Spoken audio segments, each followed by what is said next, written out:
কালিমাতুশ শুকর আদায় করছি যিনি আজকে আমাদেরকে গুরুত্বপূর্ণ আজকে সৃষ্টিকুলের মহামানব যাকে উদ্দেশ্য করে পৃথিবীর সৃষ্টি করা হয়েছিল সেই মহান মনীষী যিনি রাসূলদের নেতা সেই রাসূল পাক সাল্লাল্লাহু আলাইহি ওয়াসাল্লামের শানে গুরুত্বপূর্ণ মিলাদ মাহফিলে আমাদেরকে সুস্থ শরীরে আসার বসার তৌফিক দিয়েছেন সেজন্য কালিমাতুশ শুকর আদায় করছি আলহামদুলিল্লাহ।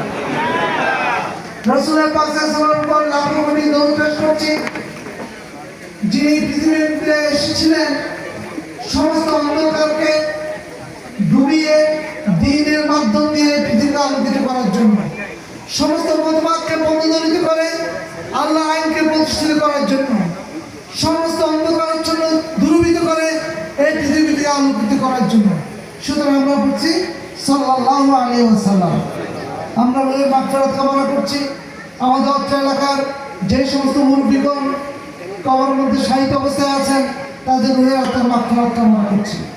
বিশেষ করে গত 5 আগস্টের দ্বিতীয় স্বাধীনতার পর আমরা উন্মুক্ত আকাশের নিচে যেভাবে কোরআন হাদিসের আলোচনা পেশ করতে পারছি, যাদের রক্তের বিনিময়ে যাদের ত্যাগের বিনিময়ে নতুন বাংলাদেশ পেয়েছি তাদের সর্বত জান্নাত কামনা করছি সকালবেলা আমি। সম্মানিত হাজিরিন, আপনারা জানেন এই এলাকার মধ্যে আমরা যারা আছি অধিকাংশ মানুষ হচ্ছে অত্যন্ত ধর্মপ্রিয় মানুষ।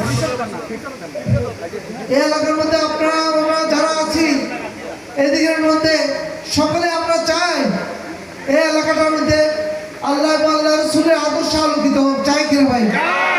সুতরাং আমি যে কথাটি আয়াতটি পরে আপনাদের সামনে উপস্থাপন করেছি, আল্লাহ রাব্বুল আলামিন বলেছেন এ আমার প্রিয় বান্দারা তোমরা একত্রিত থাকো, বিক্ষিপ্ত বিচ্ছিন্ন হইও না। সামান্য মত পার্থক্য থাকতেই পারে। আমাদের আল্লাহ কয়জন? আমাদের রাসূল আছে কিনা ভাই? সূর্য কয়টা? একটা। সুতরাং চন্দ্র কয়টা? এর মধ্যে যেন কোনো পার্থক্য নেই। মৌলিক ফরজের মধ্যে, ওয়াজিবের মধ্যে, সুন্নতের মধ্যে আমাদের মধ্যে কোনো পার্থক্য নেই। কোনো না কোনো কারণে মাসলা মাসাইলগত বিষয়ে মতদ্বৈত থাকতেই পারে, এটা কোনো সমস্যা না।